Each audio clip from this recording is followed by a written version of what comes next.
Happy teachers day.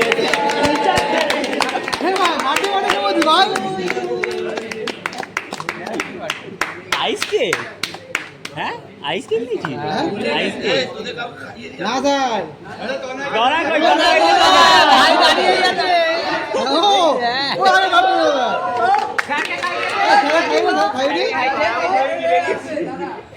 ক্লাসের সব স্টুডেন্টরা মিলে স্যারকে একটি গিফট দেওয়া হয়েছে। তো সবাই মিলে বললো স্যার গিফটটা এখানে খুলে দেখুন। তো স্যার এখন গিফটটা খুলে দেখছে।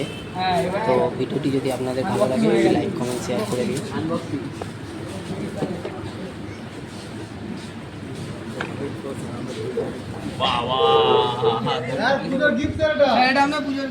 দারুণ হয়েছে দারুণ হয়েছে খুব ভালো।